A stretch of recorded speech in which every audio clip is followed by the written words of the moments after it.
Subscribe करा मनीज recipe या Marathi cooking चॅनलला। लाल बटन दाबून आणि जे बेल आयकॉन दिसतंय त्याला प्रेस करा, याने तुम्हाला मी जे नवीन नवीन रेसिपीज टाकते त्याचं नोटिफिकेशन मिळेल आणि मग तुम्ही माझी एकही नवीन रेसिपी मिस नाही करणार। आज मी ते तुम्हाला दह्यातली सांडगी मिरची कशी बनवायची म्हणजे वाळवणाची ही मिरचीची रेसिपी आहे ती कशी बनवायची ते पूर्ण डिटेल व्हिडिओ इथे करून दाखवणार आहे। मी एकदम सोपी आणि पटकन बनणार ही रेसिपी आहे आणि दह्यामध्ये जे मसाले घातलेले आहेत ते खूप छान आहे। तर ही रेसिपी परत एकदा माझ्या आईचीच आहे। तर रेसिपी आपण चालू करूया। तर यासाठी मिरच्या घेतलेल्या आहेत ती धुवून स्वच्छ, तुम्हाला हवे त्या मिरच्या तुम्ही वापरू शकता। दही घेतलेलं आहे आणि मसाला टाकण्यासाठी आपण इथे मेथी घेतलेली आहे थोडीशी 1 चमचा आणि मीठ घेतलेलं आहे। तर सगळ्यात पहिले मेथी आणि मीठ हे मिक्सरमधून जाडसर याची भरड करून घ्यायची आहे।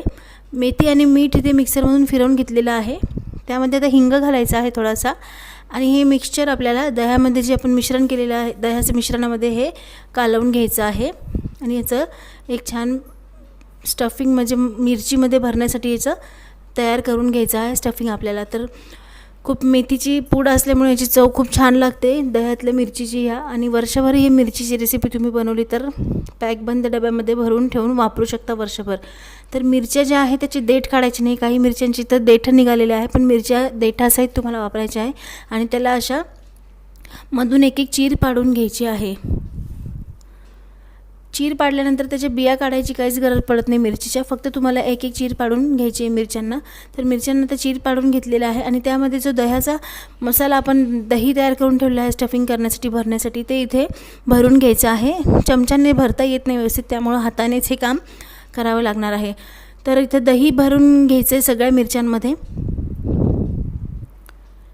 मसाला याचा खूप छान लागतो। ही मिरची नंतर वाळल्यानंतर तुम्ही बऱ्याच आयटमसोबत खाऊ शकता आणि याच्यानंतर शेवटी मी सांगणार आहे मिरचीचा जे आपल्या नंतर हे दही वाळल्यानंतर कसं दिसतं ते पण तुम्हाला व्हिडिओमध्ये शेवटी दाखवणार आहे। तर अशा प्रकारे सगळ्या मिरच्या आता इथे दही भरून घेणार आहे त्याच्यामध्ये आणि मिरच्या इथे भरून झालेल्या आहे। आता मोकळ्या मोकळ्या तिला प्लेट्समध्ये वाळवत ठेवायच्या आहे जागा सोडून, म्हणजे ते नीट सुकतात मग। तर मिरच्या आता दोन्ही प्लेट्समध्ये इथे ट्रान्सफर करून घेतलेल्या आहे वेगळ्या वेगळ्या आणि मग ते तुम्हाला 3 ते 4 दिवस एकदम कडकडीत उन्हामध्ये नीट सुकवून घ्यायचे आहे, म्हणजे वर्षभर त्या नीट राहतात आणि त्याला बुरशी लागत नाही। 3 ते 4 दिवसानंतर मिरच्या इथे पूर्ण वाळलेल्या आहे तुम्ही बघू शकता व्हिडिओमध्ये आणि एकदम हाताने तोडली तरी एकदम कुरकुरीत अशी मिरची ही उन्हामध्ये वाळवून घेतलेली आहे। आणि जो दही आहे त्याचा असा चुरा झालेला असतो तो चुरा तुम्ही फेकून नाही द्यायचा आहे, तो पण मिरची सहित पॅकबंद लॉक बॅगमध्ये भरून ठेवायचा आहे। आणि ते दही पण तेलामध्ये तळताना मग जी आपण मिरची तळतो तेव्हा ते दह्याचा चुरा त्या तेलामध्ये तळून खिचडीवर किंवा वरण भातावर टाकून खायला खूप छान लागतो।